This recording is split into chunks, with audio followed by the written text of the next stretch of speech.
మొన్నటి రోజున అమరావతి మీద మా ముఖ్యమంత్రి నారా చంద్రబాబు నాయుడు గారు ఒక తీర్మానం ప్రవేశపెట్టారు. ఆ తీర్మానాన్ని ఏకగ్రీవంగా ఆమోదించి అమరావతి ఆంధ్రప్రదేశ్ రాజధాని అని చెప్పేసి మొత్తం అసెంబ్లీ తీర్మానం చేసి పార్లమెంటుకు పంపించడం జరిగింది. ఇది తట్టుకోలేక కొంతమంది వైఎస్ఆర్సీపీ నాయకులు, వైఎస్ఆర్సీపీ అధ్యక్షుడు జగన్మోహన్ రెడ్డి ప్రజల్ని మళ్ళా మభ్యపెట్టాలని చెప్పేసి చూస్తూ ఉన్నాడు. గతంలో మీరు మా ముఖ్యమంత్రి నారా చంద్రబాబు నాయుడు గారు 2014-19లో రాష్ట్రం విడిపోయి అప్పుడుండే కాంగ్రెస్ ప్రభుత్వం రాష్ట్రాన్ని విడిగొట్టి ఒట్టి చేతుల మీదుగా బయటికి పంపిస్తే అప్పటి ముఖ్యమంత్రి నారా చంద్రబాబు నాయుడు గారు తన అనుభవాన్ని ఉపయోగించి ఒక కమిషన్ వేసి అమరావతి రాజధానిగా ఏర్పాటు చేయడం జరిగింది. అమరావతి రాజధాని ఏర్పాటు చేయడమే కాకుండా అక్కడ ఉండే రైతులను ఒప్పించి దాదాపు 30,000 ఎకరాలకు పైగా రైతుల్ని ఒప్పించి రాజధానికి భూసేకరణ చేయడం జరిగింది. ఆ రోజు మీరు మాట్లాడారు జగన్మోహన్ రెడ్డి, కనీసం 30,000 ఎకరాలకు తక్కువ కాకుండా ఉంటే అమరావతి రాజధానిగా బాగుంటుందని చెప్పేసి ఆ రోజు అసెంబ్లీలో మీరు మాట్లాడింది మీకు గుర్తులేదా అని చెప్పేసి ఈరోజు అడుగుతా ఉన్నాను. ముఖ్యంగా 2014లో ముఖ్యమంత్రిగా నారా చంద్రబాబు నాయుడు గారు ఛార్జ్ తీసుకున్న తర్వాత టెంపరీ స్ట్రక్చర్స్ కింద దాదాపు 5,000 కోట్ల రూపాయలు ఖర్చు పెట్టి దాదాపు 1.5 కాలం 2 ఏళ్ళ కాలంలో కేవలం బస్సులోనే నిద్రపోయి ఆ రోజు అమరావతిని ఒక రూపురేఖల్లో తీసుకురావాలని చెప్పేసి మా ముఖ్యమంత్రి నారా చంద్రబాబు నాయుడు గారు ప్రయత్నిస్తే మీరు ఒక్క ఛాన్స్ అంటూ అధికారంలోకి వచ్చి ప్రజల్ని మభ్యపెట్టి ప్రజల్ని మోసం చేసి ప్రజలు మిమ్మల్ని నమ్మి అధికారం ఇస్తే మీరేం చేశారయ్యా? 3 ముక్కలాట ఆడారు. అమరావతి ఒకటే రాజధాని అయితే సరిపోదని విశాఖపట్నం అన్నారు, కర్నూలు అన్నారు, అమరావతి అన్నారు. కానీ ఎక్కడన్నా ఒక ఫౌండేషన్ వేసిన దాఖలాలు ఉన్నాయా మీ 5 ఏళ్లలో? ఎక్కడన్నా విశాఖపట్నం అయితే ఏమి, కర్నూలు అయితే ఏమి, అమరావతిలో అయితే ఏమి ఒక బిల్డింగ్ మీ హయాంలో కట్టించారు 5 ఏళ్లలో? కేవలం ప్రజల్ని మభ్యపెట్టడానికి కోసం మా ముఖ్యమంత్రి నారా చంద్రబాబు నాయుడు గారు అమరావతి రాజధాని చెప్పారని చెప్పేసి అమరావతిని నాశనం చేయడం కోసం, అమరావతి రైతుల్ని ఇబ్బందులు పెట్టడం కోసం మీరు 3 ముక్కలాట ఆడారని చెప్పేసి ఆ రోజు తెలియజేస్తా ఉన్నాను. ఇవే కాకుండా ఆ రోజు అసెంబ్లీలో తీర్మానం చేస్తే 30,000 ఎకరాలకు పైగా మేము ల్యాండ్ అక్విజిషన్ చేశాం, అమరావతిలో రాజధాని కడుతున్నామని చెప్పేసి మీరు ప్రతిపక్ష నాయకుడిగా ఉన్నప్పుడు తీర్మానం చేస్తే ఆ రోజు ఒప్పుకొని మళ్ళీ ఈరోజు కల్లిబొల్లి మాటలు మాట్లాడుతున్నారు. ఆ రోజు మీరు 500 ఎకరాలు ఉంటే సరిపోతుందని చెప్పేసి ఒక పిచ్చి తూకుల పాలనలో మాట్లాడినట్లు మీరు మాట్లాడారు. అమరావతి రాజధాని 500 ఎకరాలు దండిగా అవుతుందని చెప్పేసి మాట్లాడారు. అంటే పూటకొక మాట, రోజుకొక మాట మారుస్తూ ఆ రోజు మీరు పిచ్చి తుగ్గుల పాలన పరిపాలించారని చెప్పేసి తెలియజేస్తా ఉన్నాను. గతంలో చేసిన తప్పిదాలకి అంటే మీలాంటి వాళ్ళు వచ్చి మూడు ముక్కలాట ఆడి మూడు రాజధానులు అని చెప్పేసి మళ్ళీ మాట్లాడతారేమో అని పొరపాటున మళ్ళీ మీరు అధికారంలోకి వస్తే మళ్ళా అమరావతిని నాశనం చేస్తారనే ఉద్దేశంతో ఈరోజు అసెంబ్లీలో తీర్మానం చేసి పార్లమెంట్కి ఇవ్వడం జరిగింది. మీకు ఒకటే చెప్తాను జగన్మోహన్ రెడ్డి, ఇంకొక 25 ఏళ్ళు మీరు కళలు కానీ కనొద్దండి, కళలో కానీ ఊహించుకోవద్దండి మేము అధికారంలోకి వస్తానని. వచ్చే 25 ఏళ్ళు ఎన్డీఏ ప్రభుత్వమే ఉంటుంది. ఎన్డీఏ ప్రభుత్వంలోనే అమరావతి అనేక విధాలుగా డెవలప్ అవుతుందని చెప్పేసి తెలియజేస్తా ఉన్నాను. మీకు కనిపించట్లేదా? గతంలో మా ముఖ్యమంత్రి నారా చంద్రబాబు నాయుడు గారు ఉమ్మడి ఆంధ్రప్రదేశ్ని, హైదరాబాద్ని ఏ విధంగా డెవలప్ చేశారో. ఆ రోజు మీ నాన్న రాజశేఖర్ రెడ్డి సెల్లులు ఏంటికి పనికి వస్తాయి, కంప్యూటర్లు అంటే కంప్యూటర్లు భూ పెడతాయని చెప్పేసి మాట్లాడిన మాటలున్నాయి. కానీ ఈరోజు అదే ఉమ్మడి ఆంధ్రప్రదేశ్ రాజధాని హైదరాబాద్ అప్పుడు ఈరోజు Telangana capital 70% income only Hyderabad నుంచే వస్తుందని చెప్పేసి గర్వంగా తెలియజేస్తాను. మీరుండేది కానీ ఇప్పుడు హైదరాబాద్లో అదే ప్రాంతంలోనే. ఒకసారి వెళ్ళి చూడండి, సైబరాబాద్ చూడండి, మనం ఇండియాలో ఉన్నామా లేకపోతే ఫారెన్లో ఉన్నామా అని భ్రమ కల్పిస్తుంది. ఈరోజు ఒక చిన్న పల్లెటూరు నుంచి కానీ 10 మంది సాఫ్ట్వేర్ ఇంజనీర్లు ఉన్నారంటే ఆ ఘనత సృష్టించింది మా నాయకుడు చంద్రబాబు నాయుడు గారు అని చెప్పేసి తెలియజేస్తా ఉన్నాను. ఈరోజు అనంతపురం జిల్లా అధ్యక్షులు వెంకటరామరెడ్డి గారు మాట్లాడుతున్నారు, అమరావతి రియల్ ఎస్టేట్ వ్యాపారం చేస్తున్నారని. అయ్యా వెంకటరామరెడ్డి, అమరావతిలో రైతులకి కేవలం పీపీపీ మోడల్లోనే మేము డెవలప్మెంట్కి తీసుకున్నాం. రైతులకి కౌలు కింద మాత్రమే డబ్బులు ఇస్తున్నాము సంవత్సరానికి ఇంతని. ఎవరి దగ్గర బలవంతంగా లాక్కోలేదు.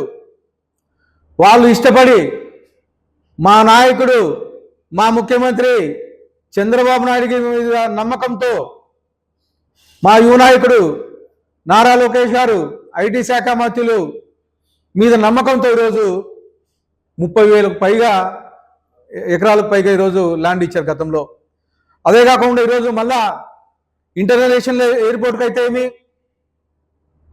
అలాగే వివిధ ఇన్స్టిట్యూట్లు కానీ వివిధ ఎలక్ట్రానిక్ ఇండస్ట్రీస్ కానీ ఈరోజు అమరావతికి రాబోతున్నాయి. దానికోసం కానీ రైతుల్ని ఈరోజు మళ్ళీ మేము ల్యాండ్ అక్విజిషన్కి వెళ్తూ ఉంటే రైతులు ఆనందంగా ఇస్తున్నారు. నిన్న మేము అసెంబ్లీలో చట్టబద్ధత చేసిన తర్వాత వాళ్ళకి ధైర్యం వచ్చింది, ఫ్యూచర్ రాజధాని అమరావతి అని చెప్పేసి వాళ్ళకి ధైర్యం వచ్చింది. వాళ్ళంతకు వాళ్ళు స్వచ్ఛందంగా ముందుకు వచ్చి ఈరోజు మీకు ఎంత ల్యాండ్ కావాలంటే అంత మేము ఇస్తామని చెప్పేసి రైతులు ఈరోజు ముందుకు రావడం జరుగుతుంది. మీ జగన్మోహన్ రెడ్డి మాట్లాడుతూ ఉన్నాడు, మా ముఖ్యమంత్రి గారి మోహన్ చూసి ఎవరు వస్తారని. మా ముఖ్యమంత్రి గారు సిబిఎన్ గారు అంటే బ్రాండు, చంద్రబాబు నాయుడు గారు అంటే ప్రపంచంలో ఎక్కడికి వెళ్ళినా కానీ ఆంధ్రప్రదేశ్ అంటే గుర్తొచ్చేది ఫస్ట్ చంద్రబాబు నాయుడు గారు. నువ్వు ఎలా గుర్తొస్తావంటే గత 5 ఏళ్లలో పిచ్చి తుక్కులకు పాలన చేసి, విధ్వంసకరమైన పాలన చేసి, ఎక్కడ చూసినా బిల్డింగ్లు పడగొట్టడం, అలాగే నువ్వు బయటికి రావాలంటే చెట్లు కొట్టేసి పరదాలు పట్టేసుకొని వచ్చే పరిస్థితి. ఆ విధంగా నిన్ను గుర్తుపడతారేమో. కానీ మా ముఖ్యమంత్రి నారా చంద్రబాబు నాయుడు గారిని, మా యువ నాయకుడు నారా లోకేష్ గారిని ఆంధ్రప్రదేశ్ అంటేనే సిబిఎన్ అనే బ్రాండ్ అంబాసిడర్గా తయారు అయ్యాడని చెప్పేసి మీకు తెలియజేస్తాను. గతంలో మీరు చేసిన తప్పుల వల్ల, గతంలో మీరు చేసిన విధ్వంసకర పాలన వల్ల ఆంధ్రప్రదేశ్ రాష్ట్రం దాదాపు 30-40 ఏళ్ళు వెనక్కి వెళ్ళిపోయింది. ఒక్క అవకాశం అంటూ ప్రజలను మభ్యపెట్టి కనీసం మీరు పరదాలు లేకోకుండా చెట్లు కొట్టుకోకుండా ఏ రోజన్నా బయటకు వచ్చారా? రాలేదు. కనీసం ఎక్కడన్నా ఎవరన్నా కార్యకర్తలు కానీ లేకపోతే ఏమన్నా యాక్సిడెంట్ అయినప్పుడు ఎక్కడైనా వెళ్ళి మీరు పరామర్శించారా మీరు ముఖ్యమంత్రిగా ఉన్నప్పుడు? లేదు. కానీ ఈరోజు మా నాయకుడు ముఖ్యమంత్రి చంద్రబాబు నాయుడు గారు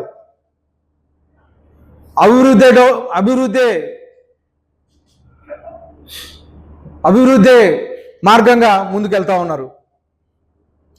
ఈరోజు మీరు 20 నెలల కాలంలోనే మా ముఖ్యమంత్రి నారా చంద్రబాబు నాయుడు గారు 20 లక్షల కోట్లకు పైగా ఈరోజు పెట్టుబడులు తీసుకొచ్చారు.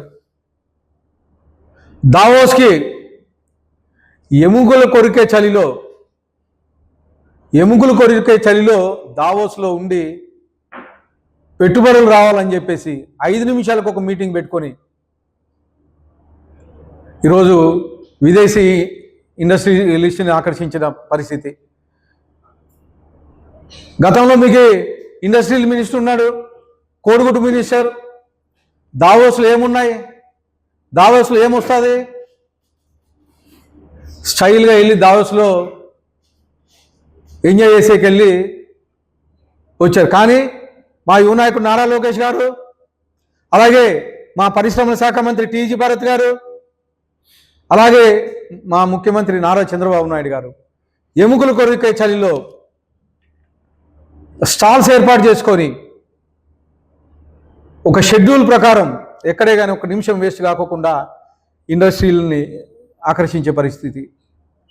అలాగే నిన్న విశాఖపట్నంలో సిఐఏ మీటింగ్ జరిగితే ఓన్లీ సిఐఏ మీటింగ్లో ఒక్కటే 16,32,000 కోట్ల పెట్టుబడులు ఎంఓఎంలు జరిగాయి. అంటే ఈ 20 నెలల కాలంలోనే దాదాపు 20 లక్షల కోట్లకు పైగా పెట్టుబడులను ఆకర్షించడమే కాకుండా 20 లక్షలకు పైగా ఉద్యోగాలు ఇచ్చే పరిస్థితి ప్రైవేట్ సెక్టార్లో. మీకు తెలుసు, విశాఖపట్నం వైపు ప్రపంచం మొత్తం చూసే విధంగా గూగుల్ ఇండస్ట్రీస్ని తీసుకొచ్చారు. దాదాపు 1,50,000 కోట్ల పైగా పెట్టుబడులు గూగుల్ ఇన్వెస్ట్ చేస్తూ ఉంది. గత వారంలో మీరు చూశారు, ఆర్ఎస్ఎల్ఆర్ మిట్టల్ విశాఖపట్నం దగ్గర నక్కపల్లిలో ప్రపంచంలోనే పెద్ద స్టీల్ ఇండస్ట్రీ అక్కడ రాబోతూ ఉంది.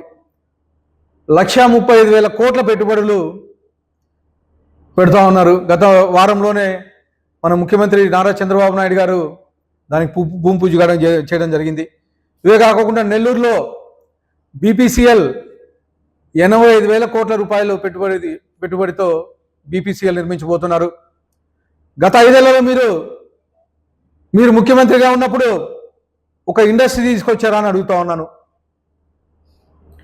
ఎక్కడైనా ఈ ఇండస్ట్రీ ఫౌండేషన్ వేసామని చెప్పి చెప్పండి, ఒక ఉద్యోగం కల్పించామని చెప్పి చెప్పండి. కానీ మీ అవాస్త పత్రికను సాక్షి పత్రిక, సాక్షి ఛానల్ అడ్డం పెట్టుకొని మీరు లేనివన్నీ సృష్టించి ప్రజల్ని మభ్యపెడతా ఉన్నారు. ఈరోజు కానీ అమరావతిలో హైకోర్టు బిల్డింగ్ స్టార్ట్ అయిపోయింది. జడ్జి బంగ్లాలు కన్స్ట్రక్షన్ కానీ కంప్లీట్ అయిపోయినాయి. ఎమ్మెల్యే క్వార్టర్స్, మినిస్టర్ క్వార్టర్స్ కానీ కంప్లీట్ అయిపోయినాయి. 2028 కల్లా అమరావతిని ఒక రూపురేఖలు తెస్తానని చెప్పేసి మా ముఖ్యమంత్రి వర్యులు నారా చంద్రబాబు నాయుడు మాట ఇవ్వడం జరిగింది. ఖచ్చితంగా 2028 కల్లా అమరావతి ఒక రూపం దాల్చబోతా ఉంది. వచ్చే 20 ఏళ్లలో ప్రపంచంలోనే నంబర్ 1 సిటీగా అమరావతిని నిలబెడతారని చెప్పేసి ఈ పత్రికా ముఖంగా, మీ మీడియా ముఖంగా చెప్తా ఉన్నాను. ఇదే కాకుండా అమరావతిలో ఏదో అవినీతి జరిగిందని దానికి చట్టబద్ధత మా ముఖ్యమంత్రి చంద్రబాబు నాయుడు గారు చేస్తున్నారని చెప్పేసి ఇష్టానుసారం మాట్లాడుతూ ఉన్నారు. ఏమి అవినీతి జరిగిందో మీరు చూపించండి. అరే ఈరోజు అమరావతి అనేది మంచి ప్రపంచంలోనే నంబర్ 1 క్యాపిటల్ కాబోతా ఉంది. దాన్ని అప్రిషియేషన్ చేయాలి మీరు. చేయకోకుండా అసెంబ్లీకి రాకోకుండా తెలుగుదేశం ప్రభుత్వం, మా ముఖ్యమంత్రి నారా చంద్రబాబు నాయుడు గారు, ఎన్డీఏ కూటమి ప్రభుత్వం 164 సీట్లతో ఏకపక్షంగా తీర్మానం చేసి పంపిస్తే కనీసం మీరు అసెంబ్లీకి రాకోకుండా అసెంబ్లీకి వచ్చి మీరు సమర్థించాల్సింది పోయి ఇష్టానుసారం మాట్లాడుతూ ఉన్నారు. అంటే మీకు అమరావతి రాజధాని ఉండడం ఇష్టం లేదు. గత 5 ఏళ్లలో అమరావతిని నాశనం చేశారు. ఈరోజు మళ్ళా 20 నెలల కాలంలోనే ఒక కొలిక్కి తీసుకొస్తూ ఉంటే మళ్ళీ ఈరోజు అమరావతి మీద బురుజు జల్లుతూ ఉన్నారు. మీరు ఎన్ని మాటలు మాట్లాడినా, ఎంత బురుజు జల్లినా ఈరోజు ప్రజలు నమ్మే పరిస్థితిలో లేరు. మా ముఖ్యమంత్రి చంద్రబాబు నాయుడు గారు, అలాగే మా ఉప ముఖ్యమంత్రి పవన్ కళ్యాణ్ గారి ఆధ్వర్యంలో, అలాగే మా యువ నాయకుడు నారా లోకేష్ గారి సహకారంతో 2028 కల్లా అమరావతిని ఒక రూపులోకి తీసుకొస్తామని కంఠాపదంగా చెప్తా ఉన్నాం. మీ మాటలు నమ్మడానికి ప్రజలు గతంలో మోసపోయారు.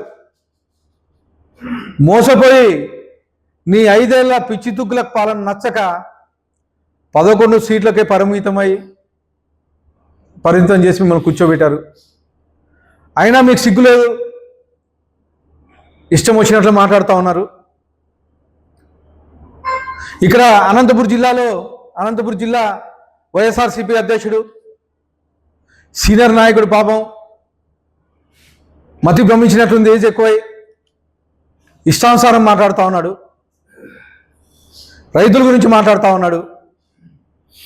గతంలో హంద్రీ నివారి నీరు తీసుకొచ్చింది మా ముఖ్యమంత్రి నారా చంద్రబాబు నాయుడు గారే. అసలు హంద్రీ నివారిని స్టార్ట్ చేసింది మా తెలుగుదేశం ప్రభుత్వమే. అప్పుడు నా స్వర్గశ్రీ నందమూరి తారక రామారావు గారు చేస్తే దాంట్లో ప్రాసెస్లో భాగంగా కాంగ్రెస్ ప్రభుత్వం రావడం, అప్పుడుండే కాంగ్రెస్ ప్రభుత్వం కాలువలు తవ్వడం, మళ్ళా మా ముఖ్యమంత్రి నారా చంద్రబాబు నాయుడు గారు శ్రీశైలం నుంచి జీడిపల్లి వరకు నీళ్ళు ఇచ్చిన ఘనత తొలుత విడతలో భాగంగా మా ముఖ్యమంత్రి నారా చంద్రబాబు నాయుడు గారిది. అప్పట్లో కేవలం 1800 క్యూసెక్లకు మాత్రమే డిజైన్ చేసి పెట్టారు. కానీ 2024లో మళ్ళీ తెలుగుదేశం ప్రభుత్వం అధికారంలోకి వచ్చిన తర్వాత 3500 కోట్ల రూపాయలు ఖర్చు పెట్టి కేవలం 100 రోజుల్లోనే 1800 క్యూసెక్ల నీళ్ళు వచ్చేదాన్ని 3800 క్యూసెక్లు వచ్చే విధంగా డిజైన్ చేశారు. చేయడమే కాకుండా ఈ సంవత్సరం దాదాపు 50 టీఎంసీలకు పైగా నీళ్లు శ్రీశైలం నుంచి అనంతపురం జిల్లాకి తీసుకొని రావడం జరిగింది. తీసుకొని రావడమే కాకుండా ఇక్కడ నుంచి శ్రీశైలం నుంచి ఎక్కడో తమిళనాడు బార్డర్లో ఉండే కుప్పం లాస్ట్ చెరువు వరకు కానీ నీళ్ళు అందించే పరిస్థితి. గతంలో మీరు కానీ కుప్పంకు తీసుకెళ్లారు, నీళ్లు తీసుకెళ్ళామని చెప్పేసి వాటర్ ట్యాంకులతో నీళ్లు పోసి కాలువల్లో ఫోటోలకు ఫోజులు ఇచ్చారు, రోజు పేపర్లో వేయించారు. కానీ మా నాయకుడు మీలాంటి నాయకుడు కాదు, మభ్యపెట్టే నాయకుడు కాదు. ప్రజలకి కావాల్సింది డెవలప్ చేసే నాయకుడు. ఈరోజు కుప్పం ఎక్కడో శ్రీశైలం నుంచి దాదాపు 550 కిలోమీటర్ల దూరంలో ఉంటే 550 కిలోమీటర్లు నీళ్లు తీసుకెళ్లి ఈరోజు తమిళనాడు బార్డర్లో వరకు కానీ అన్ని చెరువులకు దింపిన ఘనత మా ముఖ్యమంత్రి నారా చంద్రబాబు నాయుడు గారిని చెప్పేసి తెలియజేస్తా ఉన్నాను. ఈ పక్క కర్ణాటక బార్డర్ మడకశిర లాస్ట్లో ఉంటే మడకశిరకు కానీ ఈరోజు నీళ్ళు ఇచ్చి లాస్ట్ చెరువు వరకు తీసుకెళ్ళిన ఘనత మా ముఖ్యమంత్రి నారా చంద్రబాబు నాయుడు గారిది. అయ్యా వెంకటరామరెడ్డి గారు, గతంలో ఏదన్నా ఒక చెరువుకు నీళ్ళు నింపారా మీరు? ప్రతిపక్షంలో ఉంటే ఇవన్నీ గుర్తొస్తాయి మీకు. అధికార పక్షంలో మీరు ఎమ్మెల్యేగా ఉన్నారు కదా, ఏ రోజైనా ఆ రోజు నీటి గురించి కానీ లేకపోతే నీటి సమస్య గురించి కానీ మాట్లాడారా మీరు? ట్రిప్పుల గురించి మాట్లాడుతున్నారు. గత 5 ఏళ్లలో ఎక్కడైనా ఒక కట్ట డ్రిప్ పంచారా మీరు? 2014-19లో డ్రిప్ సప్లై చేసిన కంపెనీలకి ₹1 బిల్ రిలీజ్ చేశారా మీరు? వందల కోట్ల రూపాయలు డ్రిప్పులు సప్లై చేస్తే బిల్లులు పెండింగ్ పెట్టి ఆత్మహత్య చేసుకునే విధంగా కాంట్రాక్టర్లను అయితే మీ సప్లైస్ని అయితే మీ చేశారు మీరు. మీ ముఖ్యమంత్రి పాలన వల్ల అనేక మంది కాంట్రాక్టర్లు, అనేక మంది సప్లయర్స్ ఆత్మహత్యలు చేసుకున్నారు.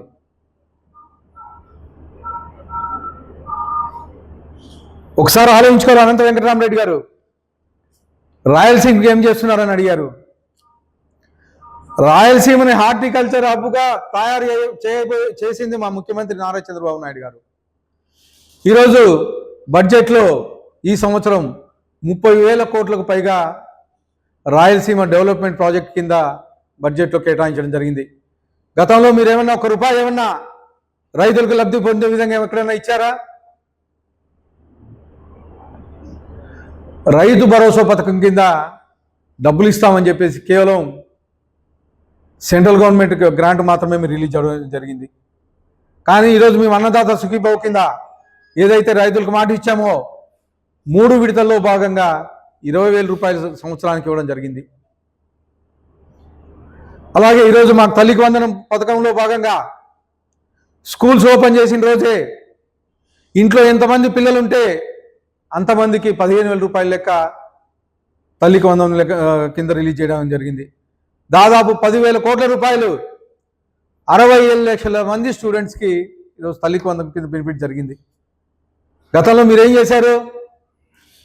ఇంట్లో ఎంతమంది ఉంటే అంతమందికి ఇస్తామని చెప్పేసి కేవలం ఒక పిల్లోనికి మాత్రం ఇచ్చి, అది కానీ ఎప్పుడు వస్తుందో తెలియదు, ఎప్పుడు బతుకుతుందో తెలీదు. కానీ మా యువ నాయకుడు నారా లోకేష్ గారు, ఐటీ శాఖ మంత్రులు, విద్యాశాఖ మంత్రి స్కూల్స్ ఓపెన్ చేసిన ఫస్ట్ రోజే తల్లికి వందనం 10,000 కోట్ల రూపాయలు వేయడం జరిగింది. ఇవే కాకుండా డిఐసి గత 5 ఏళ్లలో ఒక ఉద్యోగం ఎక్కడైనా ఇచ్చారా జగన్మోహన్ రెడ్డి గారు? మీరు ఈరోజు 16,347 ఉద్యోగాలు సంవత్సరంన్నర కాలంలోనే టీచర్ పోస్టులు భర్తీ చేసిన ఘనత మా యువ నాయకుడు నారా లోకేష్ గారు అని చెప్పేసి తెలియజేస్తాను. ఇవే కాకుండా ఈ సంవత్సరం 10,060 ఉద్యోగాలకి 10,060 ఉద్యోగాలకి జాబ్ క్యాలెండర్ రిలీజ్ చేయడం జరిగింది. గతంలో మీరు ఎప్పుడైనా జాబ్ క్యాలెండర్ రిలీజ్ చేశారా?